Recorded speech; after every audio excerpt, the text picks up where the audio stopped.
ఇర్మీయా గ్రంథం 31వ అధ్యాయం 10వ వచనాన్ని చదువుకుందాం. The book of జెరమయా chapter 31 and verse 10.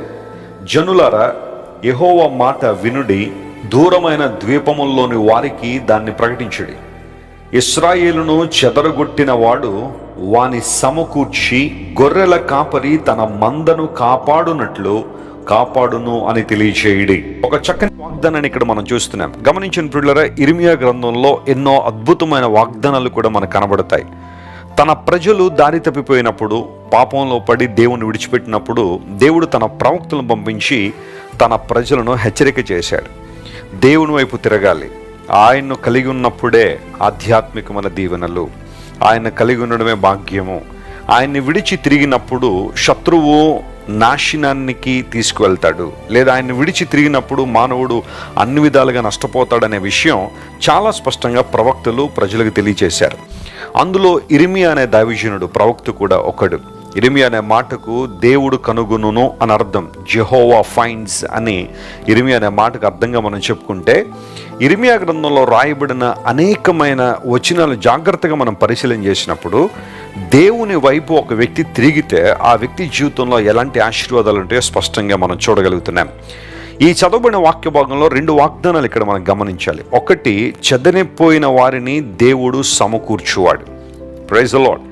రెండవది, గొర్రెల కాపరి తన మంద పట్ల ఎలాంటి జాగ్రత్తను కలిగి ఉంటాడో, ఎలాంటి బాధ్యతను కలిగి ఉంటాడో, దేవుడు కూడా తన ప్రజల పట్ల అలాంటి బాధ్యతను కలిగి ఉండి వారిని కాపాడుతాడని ఈ వచనంలో మనం చూస్తున్నాం. ఈరోజు బహుశా నీ జీవితం కూడా చెదిరిపోయిన అనుభవాల్లో ఉందా? ఆనందం చెదిరిపోయిందా? సంతోషం చెదిరిపోయిందా? మనశ్శాంతి చెదిరిపోయిందా? నీ కలలు చెదిరిపోయినాయా? నీవు చేసిన పాపాన్ని బట్టి, నీవు చేసిన అపరాధమును బట్టి, దేవునికి విరోధంగా తలంచిన తలంపులను బట్టి, ఆయనకు విరోధంగా బ్రతికిన బ్రతుకును బట్టి బహుశా నీవు కూడా చెరలో బంధించబడిన అనుభవంలో ఉన్నావా? అయితే దేవుడు నీకు విడుదల దయచేయగలడు. యేసుక్రీస్తు ప్రభువారి లోకానికి వచ్చి మనందరి కోసం సిలువలో మరణించిన గొప్ప ఉద్దేశం అదే. మనందరినీ కూడా పాపము నుండి, పాప బంధకాల నుంచి విడుదల చేసి మనందరినీ కూడా సమకూర్చాలని దేవుడు ఆశించాడు. ఎక్కడెక్కడికో చెదిరిపోయిన మనందరినీ కూడా, చెదిరిపోయిన అనుభవాలను, చెదిరిపోయిన ఉద్దేశాలను ప్రభు మరలా సమకూర్చి తన చిత్తాన్ని, తన మహిమను మన జీవితాల్లో బయలుపరచాలని ఆయన కోరుతున్నాడు. నేను సమకూర్చే దేవుడు ఆయన. ఒకవేళ నీ కుటుంబం చెదిరిపోయిందని ఈరోజు ఏడుస్తున్నావా? నీ భర్త బహుశా నిన్ను వదిలిపెట్టి వెళ్ళిపోయాడా? నీ పిల్లలు నిన్ను వదిలిపెట్టి వెళ్ళిపోయారా? దేవుని సన్నిధిలో పట్టుదలగా ప్రార్థన చేయండి. ఆయన వైపు చూడండి. చెదిరిపోయిన మిమ్మల్ని అందరినీ దేవుడు సమకూర్చేవాడు. క్రైస్ట్ టిప్ సెంటర్లో ఒక సాక్ష్యాన్ని నేను ఎప్పుడు చెబుతూ ఉంటాను. ఒక వ్యక్తి కుటుంబాన్ని వదిలిపెట్టి వెళ్ళిపోయాడు. భార్య మీద కోపగించి, బిడ్డల మీద కోపగించి వెళ్ళిపోయాడు. ఎన్నెన్నో ప్రయత్నాలు చేశారు వీళ్ళు, కానీ ఆ వ్యక్తి తిరిగి రాలేదు. కానీ యేసు ప్రభు సువార్త విని దేవుని మందిరానికి రావడం ప్రారంభించాడు.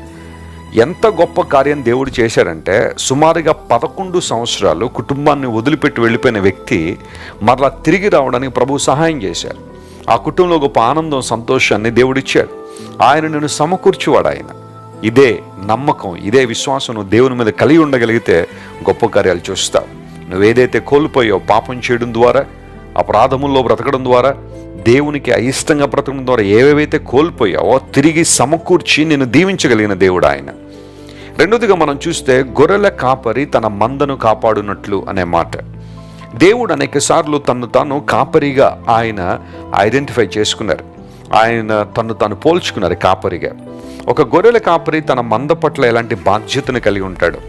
వాటికి ఆకలైనప్పుడు పచ్చిక బయళ్ళకు తీసుకెళ్ళి, నీళ్లు కావాల్సి వచ్చినప్పుడు చక్కని జలముల యొద్దకు నడిపించి వాటిని ఏ విధంగా చూసుకుంటాడో దేవుడు కూడా తన ప్రజల పట్ల అలాంటి బాధ్యతనే కలిగి ఉన్నాడు, కాపాడునట్లు.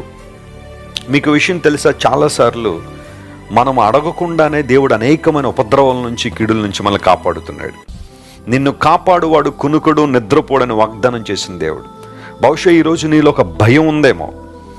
నా బిడ్డల పరిస్థితి ఏంటి? నా భవిష్యత్తు ఏంటి?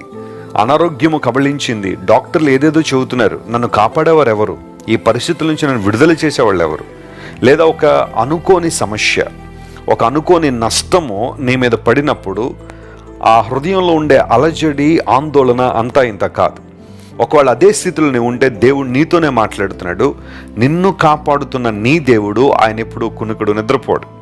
యేసు ప్రభువారి లోకంలో ఉన్నప్పుడు ఆయన పరలోక ప్రార్థన నేర్పిస్తూ, లేదా ప్రార్థన చేయడం ఎలాగూ అని అడిగినప్పుడు నేర్పిస్తూ, దుష్టుని నుండి మమ్మల్ని కాపాడుము అనే ఒక చక్కని మాటను ప్రభు తెలియజేశారు.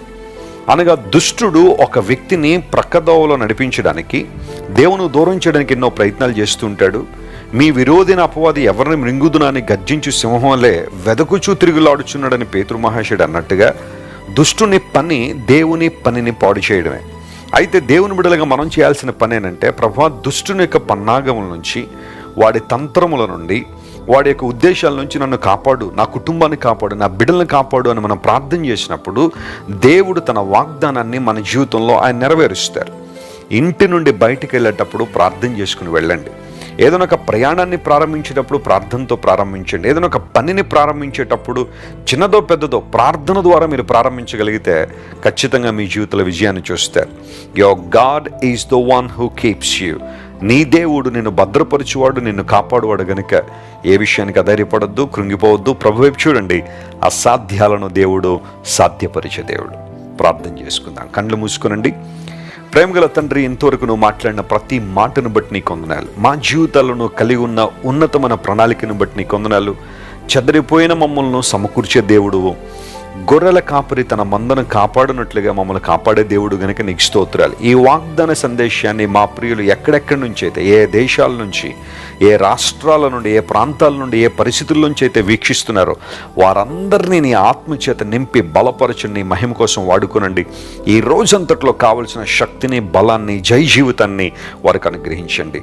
అనారోగ్యంతో ఎవరైతే ఉన్నారో యేసు నామములో స్వస్థత ప్రకటిస్తున్నాం ప్రభువా, మేలులతో నింపి నడిపించండి. యేసు నామం పేరిట అడిగి వేడుకొనిచున్నాం తండ్రి. Amen, amen. God bless you dear friends. Have a wonderful